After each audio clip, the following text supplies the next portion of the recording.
My name is Emily Harper. I'm 27. Last Tuesday at 6:47 in the morning, I was standing in my Austin apartment bathroom holding a credit card statement that showed $847.23 in charges I never made. Staring at my mother's name listed as an authorized user on an account I'd never authorized her to access. My phone was ringing. "Mom," the screen said. "Fourth call in 12 minutes." I answered. "Emily, sweetie, Ryan needs you to cover his truck payment this month. Just $680. He's between jobs and—" "Mom," I said. My voice came out steady, which surprised me. "Did you add yourself to my visa without asking me?" Silence. Then, "Oh, honey, don't be dramatic. Family helps family. You're the strong one. You've always been the strong one." The strong one. She'd been saying that for 6 years, ever since Dad died. "The charges," I said. "Nordstrom, a spa day, $200 at Whole Foods." Emily Marie Harper. Her voice went cold. The way it did when I was 12 and questioned why Ryan got a car for his birthday and I got a used laptop. "I raised you better than this. After everything we've done for you. After we let you stay in this family." Let me stay. In my own family. "I need you to remove yourself from my card," I said. "Fine," she snapped. "Be selfish, just like your father said you'd be." She hung up. I sat down on the tile floor. My hands were shaking. Dad never said that. Dad never said anything like that. I opened my laptop right there, still in my pajamas, and did what I do best as a software engineer. I started tracking data. Before I go on, if stories about standing up for yourself mean something to you, please hit like and subscribe, and tell me in the comments where you're watching from right now and what time is it there. Let me take you back 8 years to the last normal day I had with my father. I was 19, home from UT Austin for spring break. Dad was in the garage workshop building a birdhouse, and I was sitting on his workbench drinking sweet tea that was too sweet because he always added an extra scoop of sugar. He said, not looking up from the wood he was sanding. "You're going to do big things. Write code that matters. Don't let anyone make you small." The garage smelled like sawdust and motor oil and his old spice deodorant. I can still smell it if I close my eyes. "Even family?" I asked. I was thinking about Mom, about how she'd spent the whole week asking me to talk sense into Dad about buying Ryan a new truck. Dad stopped sanding, looked at me directly. "Especially family. People who love you don't keep score. Remember that, Cricket." Cricket.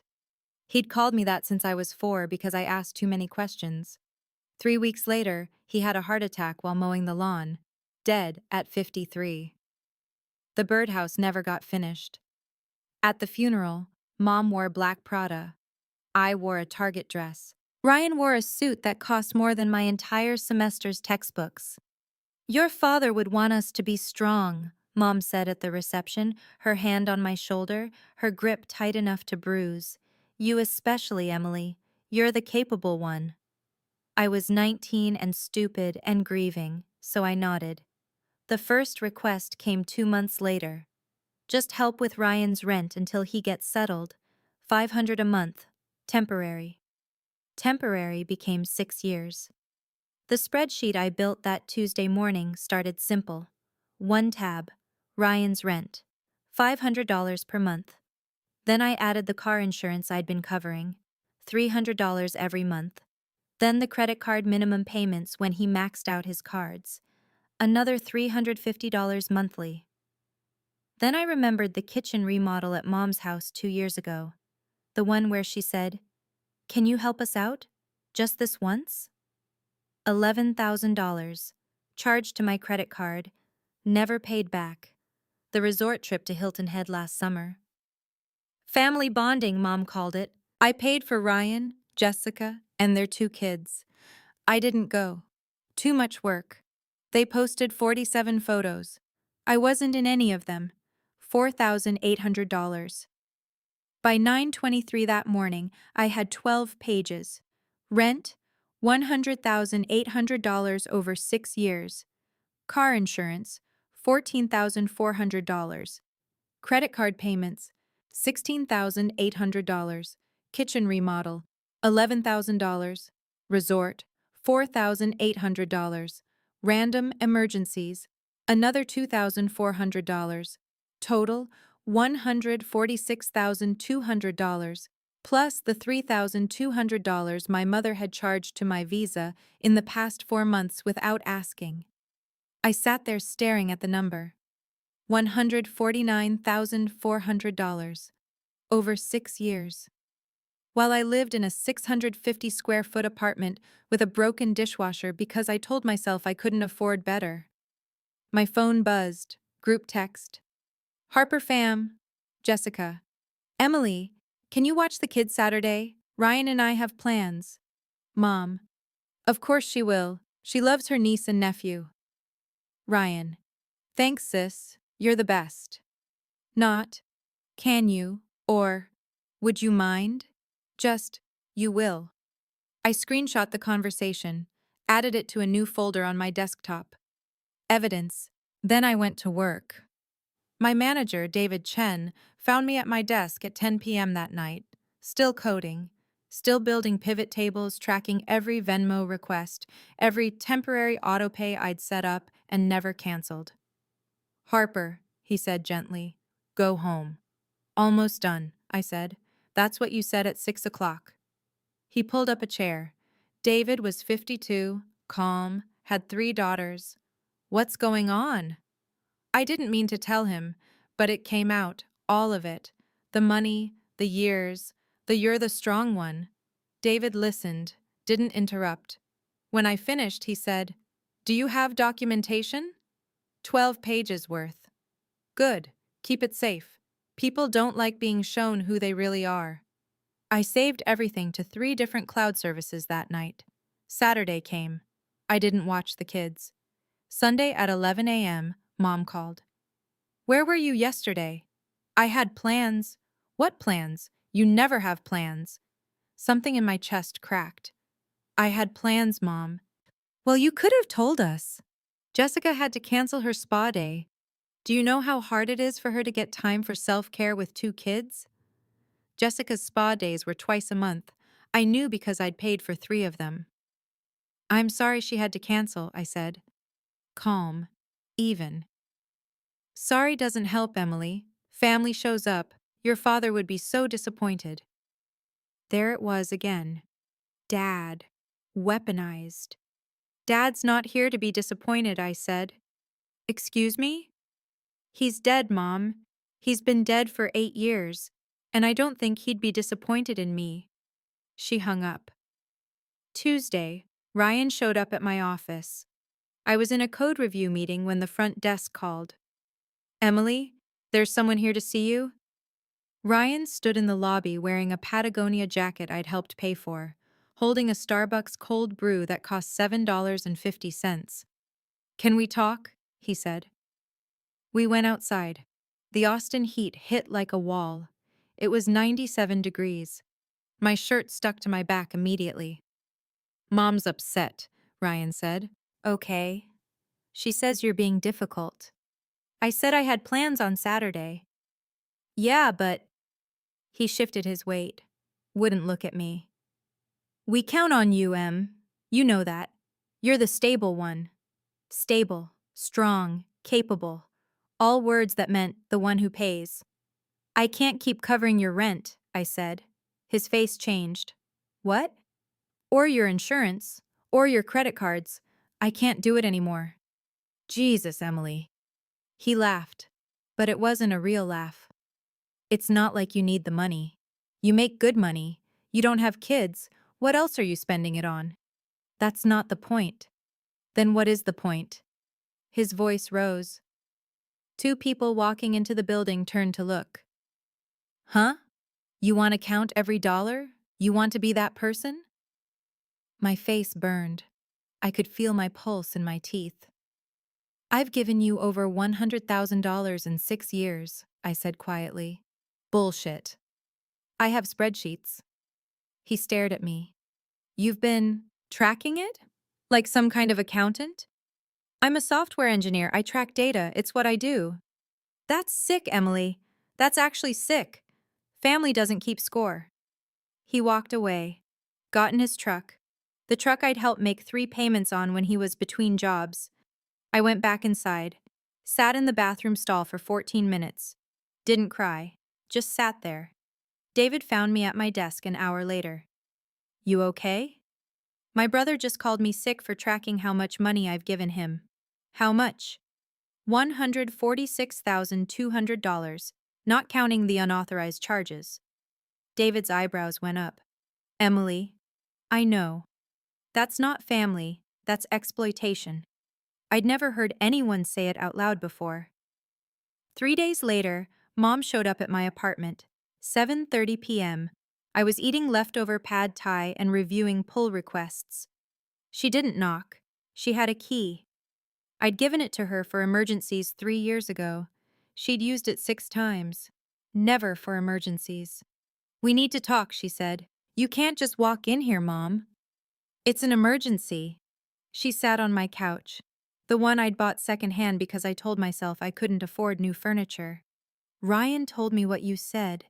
About the money. It's true. No, honey. You're confused. You've helped out here and there, sure, but you're exaggerating. I have bank statements. Her mouth tightened. Family helps family, Emily. I raised you to be generous. You raised me to be a bank account. How dare you? She stood up. Her voice went sharp. After everything I've done for you, after I clothed you, fed you, put a roof over your head, until I was 18. That's called being a parent. You ungrateful. She stopped, took a breath. When she spoke again, her voice was different, softer, dangerous. Your father would be ashamed. Stop saying that. It's true. He always said you were too focused on money, too calculating. He worried about you. Dad never said that. He did, to me, many times. She moved toward the door. You've changed, Emily. You've become cold, selfish. I don't even recognize you anymore. She left, took her key with her. I didn't ask for it back. I sat on my couch in the apartment I could barely afford because I'd been funding my family's lifestyle for 6 years, and I thought, she's lying. Dad never talked about me like that. Never. But what if he had? I opened my laptop, found the folder labeled Dad. Photos, mostly, his obituary, the funeral program, and a video file I'd forgotten I had. My freshman year of college, I'd done a project interviewing family members. Dad had been my subject. I'd asked him about his life, his advice, his hopes. I clicked play. Dad's face filled the screen. Younger, healthier, alive. What do you hope for Emily's future? 19-year-old me asked off camera. Dad smiled. I hope she knows her worth. I hope she builds things that matter. And I hope she never lets anyone, not friends, not boyfriends, not even family, make her feel like she has to earn love. Love isn't earned, it's given freely, or it's not love at all. I watched it 3 times. Then I made a new folder. Legal. The next morning, I called the Employee Assistance Program through work, got a referral to a lawyer who specialized in financial elder abuse and family exploitation. Her name was Patricia Voss. Her office was in downtown Austin, 19th floor, floor-to-ceiling windows overlooking the Colorado River. Tell me everything, she said. I showed her the spreadsheets, the bank statements, the auto-pay records, the screenshots of group chats where they assigned me financial tasks without asking, the credit card showing my mother as an unauthorized user. Patricia was quiet for a long time. This is financial exploitation, she finally said. And the credit card situation is fraud. Your mother added herself without your written consent. That's identity theft. Can I get the money back? Unlikely. Unless you're willing to press charges, and even then, it's complicated. They'll claim it was all gifts. Voluntary. It wasn't voluntary. I believe you. But proving coercion is difficult. She tapped her pen against her desk. However, we can stop it from continuing. We can send a formal cease and desist. We can help you remove her from all accounts. We can— What about my dad? I interrupted. Your dad? He died 8 years ago. Left everything to my mom. But she keeps saying he'd be disappointed in me, that he thought I was selfish. And I know that's not true. Patricia's expression softened. Do you have any documentation? Letters, videos, anything? A video from college where he says love isn't earned. That's good. Keep it safe. And Emily? She leaned forward. People who exploit others always invoke the dead. It's a power move. The dead can't defend themselves, and they can't contradict the lies. I left her office with a plan. Remove Mom from all accounts. Cancel all autopays. Stop covering anyone else's bills. Send a formal letter outlining the money owed and the expectation that it stops. And wait. Because Patricia said, people like your mother don't stop until they're forced to. There will be an escalation. Be ready. The escalation came 6 days later. I was at H-E-B grocery shopping when I heard, Emily Harper? I turned. Ashley Morrison. She'd been in Ryan's class in high school. We'd been friendly, hadn't talked in years. Oh my God, hi, she said. Then her face changed. I'm so sorry about your dad. That was 8 years ago, but thank you. No, I mean, isn't he sick again? I saw your mom's Facebook post about needing help with medical bills. My stomach dropped. What? She pulled out her phone, showed me. Mom's Facebook posted 4 hours ago. Heartbroken to share that Michael is in the hospital again. It's been a difficult journey and the medical bills are overwhelming. Emily has been wonderful, but she can't do it alone. Any support is appreciated. Venmo. At Susan Harper 77. Please share. Michael. My dead father's name. Ashley, I said carefully. My dad died 8 years ago. Her face went white. But the post says, it's not true. I don't know what she's talking about. Oh my God. I sent $50. Do you think— I did think. I knew exactly what was happening. I screenshot the post, sent it to Patricia with the message, this is the escalation. Then I called Mom. Hi, sweetie, she answered. Cheerful, like nothing was wrong. Take down the Facebook post. What post? The one asking for money for Dad's medical bills. Dad's dead, Mom. Oh, that. It's just a little fundraiser. For Ryan's medical bills. He had to go to urgent care last week, strep throat. You know how expensive. You use Dad's name. You're telling people he's alive and sick. It's a mix-up, an autocorrect thing. Take it down, now, or I'm reporting it as fraud. Silence. You wouldn't. Try me. She hung up. The post was down in 7 minutes, but the damage was done. 3 people had Venmo'd her. Total, $175. I sat in the H-E-B parking lot for 20 minutes. The sun was setting, the sky was orange and purple and beautiful, and I couldn't feel anything except this hollow certainty that my mother would burn my entire life down before she'd admit she was wrong. That night, I got a call from Aunt Linda, Dad's sister. She lived in Charlotte, North Carolina. We talked maybe twice a year, birthdays and Christmas. Emily, she said, no preamble. I saw Susan's post before she deleted it. It was a lie. I know. Your father has been dead for 8 years. What the hell is she doing? And something in me broke. Not shattered, just opened. She's been using me, I said. For money. For 6 years. Over $146,000. And now she's lying about Dad to get more. Aunt Linda was quiet for a long moment. Your father told me this would happen. What? Before he died, he said Susan would use you. He said she already was. Her voice cracked. He tried to stop it, Em. He tried to set up protections, but he ran out of time. What kind of protections? I don't know the details, but he had a lawyer, James Whitaker, in Charlotte. He told me if Susan ever went too far, to tell you to call James. She gave me the number. I called the next morning. James Whitaker's assistant said he'd been waiting for my call for 8 years.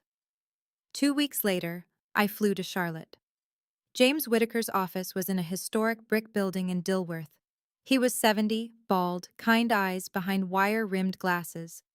"Your father was a good man," he said, "and he knew your mother better than she thought he did." He handed me a manila envelope, thick, sealed with red wax. He left instructions. "I was to give this to you only under specific circumstances. Financial exploitation was one of them." My hands shook as I opened it.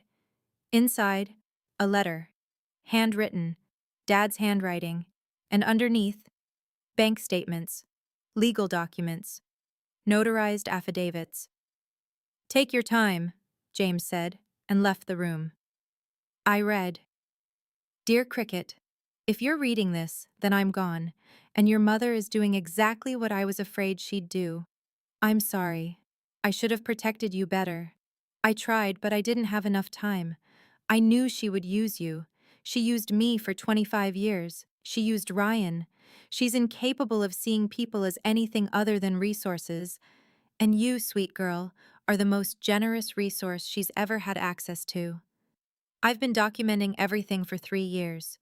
Since you turned 16 and she started talking about how you'd help the family once you had a real job. I have records of every time she pressured you for money in front of me, recordings of conversations where she said Ryan deserved more because he was the son.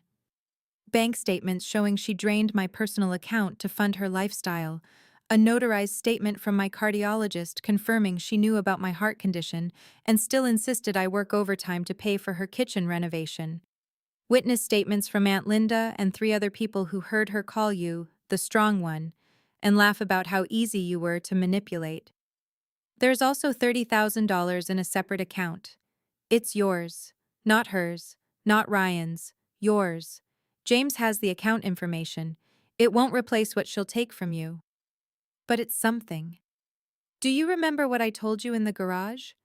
People who love you don't keep score. Your mother keeps score of everything except what she takes. That's not love, Cricket. That's accounting.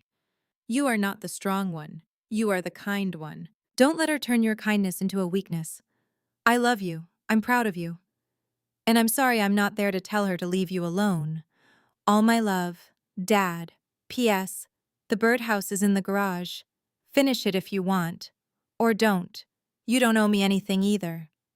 I read it 4 times. Then I looked at the bank statements. They were detailed, highlighted, annotated in Dad's handwriting. Susan withdrew $400, told Emily it was for groceries, spent it at casino. Susan insisted on new car, said it was emergency, bought luxury SUV. Susan told Emily she'd pay her back for homecoming dress. Never did. Emily never asked twice. Page after page, years of documentation. And at the bottom, a post-it note in Dad's handwriting. "She'll say I'd be ashamed of you. I'm ashamed of her." James came back in. "You okay?" "He knew," I whispered. "He knew. He tried to divorce her twice. She threatened to take everything, including you and Ryan. He stayed to protect you." James sat down across from me. "He wanted me to wait until you were ready, until you'd figured it out on your own. He said you needed to see it yourself, or you'd never believe it." "What do I do with this?" "That's up to you. But your mother is planning something. Susan called me last month asking about your father's will, asking if there were any amendments, any secret provisions." "What did you tell her?" "Nothing. But she knows something exists. She's going to push. And when she does, you'll have to decide. Do you show her this? Or do you walk away quietly?" I flew back to Austin that night, sat in my apartment with the envelope on my coffee table. I didn't tell anyone. Not David, not Patricia, not Aunt Linda. I just waited. The push came 3 weeks later. Mom called. "Emily, I'm hosting Thanksgiving this year. Family dinner. Everyone's coming. I expect you'll be there." "I'm not sure. It's not optional. Family comes first. Your father would want us together. Something in her voice, brittle, desperate. Okay, I said. Good. And Emily? Bring your checkbook. Ryan's truck broke down. He needs $2,400 for repairs. No. Silence. Excuse me? No, Mom. I'm not giving Ryan money for his truck. Emily Marie? I'll come to Thanksgiving, but I'm not giving anyone money. Not anymore. She hung up. Thanksgiving was in Charlotte, at Mom's house. A white colonial with black shutters and a perfectly manicured lawn that I'd helped pay to maintain. I drove 12 hours, got there at 4 p.m. on Thursday. The house was full. Ryan and Jessica. Their kids, Maddie, 6, and Connor, 4. Jessica's parents, Mom's friend Carol, and Aunt Linda, who answered the door. You came, Linda said. I came. Did you bring it? It's in my car. She squeezed my hand. Your father would be proud. Dinner was at 6 o'clock. Turkey, stuffing, the whole production. 22 people crammed around the extended dining table. Mom sat at the head. I was at the far end, between Connor and Jessica's father, who talked about golf for 40 minutes. At 7:15, as people were finishing pie, Mom stood up. I just want to say, she began, her voice carrying, how grateful I am to have all of you here. Family is everything. Michael knew that. He built this family on love and sacrifice. People nodded, smiled. And I want to especially thank Emily. She looked directly at me. Who has always been so generous, so giving, the strong one, just like her father. Aunt Linda's jaw tightened. In fact, Mom continued, Emily has been so generous that she's agreed to help Ryan with his truck repairs. $2,400. Because that's what family does. Everyone looked at me. No, I haven't, I said quietly. Mom's smile froze. What? I haven't agreed to that. Emily, we discussed this. You told me to bring my checkbook. I said no. Her face changed. The smile vanished. Someone's being dramatic again. That phrase. I'd heard it 100 times. 1,000. Aunt Linda stood up. Susan, that's enough. Linda, stay out of this. No, Linda's voice was steel. I've stayed out of it for 8 years. I promised Michael I'd wait until Emily was ready. She's ready. The room went silent. Mom's face paled. What are you talking about? I stood up, pulled my laptop from my bag. The room was set up perfectly. Mom's 65-inch TV mounted on the wall, connected to her laptop for showing family photos after dinner. I disconnected her laptop, connected mine. What are you doing? Mom demanded. Showing everyone what family actually means in this house. I opened my spreadsheet, projected it on the 65-inch screen. Emily's contributions to Harper family. 6-year summary. Ryan's rent, $100,800. Ryan's car insurance, $14,400. Ryan's credit card payments, $16,800. Kitchen remodel, $11,000. Hilton Head resort trip, $4,800. Emergency loans, $2,400. Total, $146,200. Plus unauthorized credit card charges by Susan Harper, $3,200. Grand total, $149,400. The room was dead silent. Emily, Mom said, her voice shaking, this is inappropriate. I also have this. I pulled up the screenshot. Mom's Facebook post from 3 weeks ago asking for money for Dad's medical bills. Dad died 8 years ago. Gasps. Actual gasps. Carol's hand flew to her mouth. Jessica's parents looked at each other. Ryan stared at the screen like he'd never seen numbers before. And I have these. I opened the folder James had given me. Bank statements showing Mom withdrew money from Dad's personal account without permission. Recordings of conversations where she called me easy to manipulate. And this, I pulled up the letter. Dad's handwriting filled the screen. This is a letter from Dad, written 3 months before he died. To me, held by his lawyer, James Whitaker, with instructions to give it to me if Mom ever financially exploited me. I didn't read the whole thing, just one part. Your mother keeps score of everything except what she takes. That's not love, Cricket. That's accounting. Mom's face drained of all color. That's forged. Michael never. It's notarized, Aunt Linda said. I witnessed it. So did James.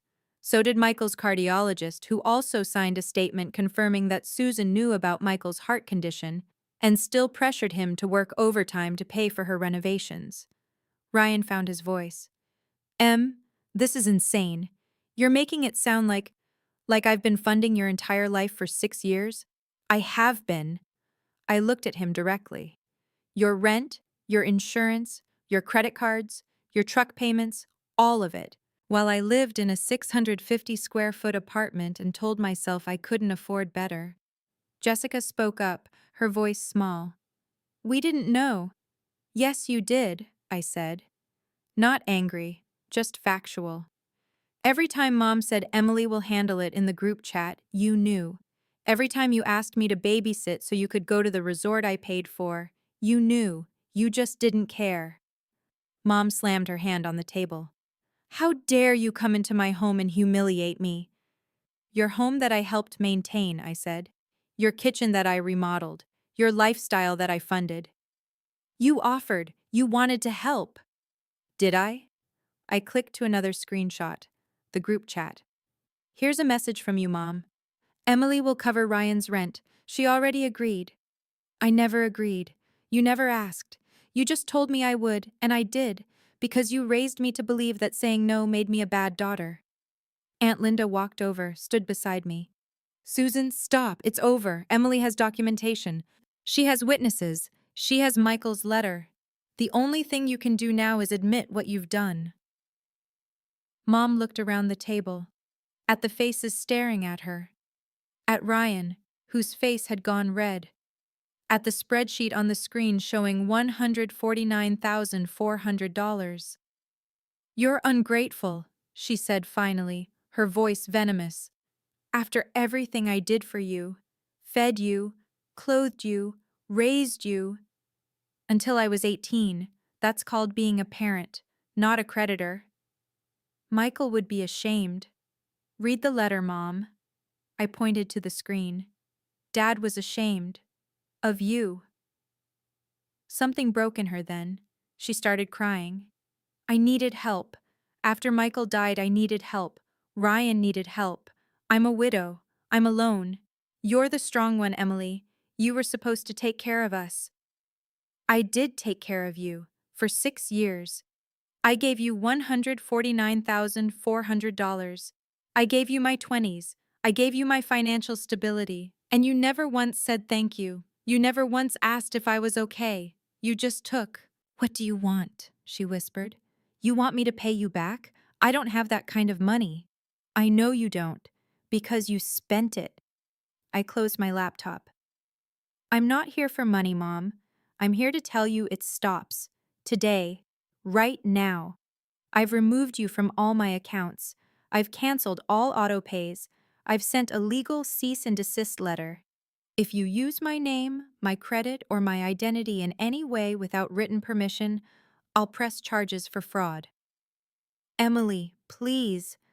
I'm also removing myself from the family group chat, from family obligations, from the expectation that I'll show up and pay and smile while you treat me like an ATM with a heartbeat. Ryan stood up. You can't just walk away from family. Yes, I can. Watch me. I unplugged my laptop, picked up my bag. Aunt Linda followed me to the door. You okay? I don't know yet. Your father would be proud, Cricket. I started crying then. Not sad crying, just release. I drove back to Austin that night. 12 hours. Got home at 7 a.m. Friday. Slept for 14 hours. Woke up to 47 missed calls. 23 from Mom.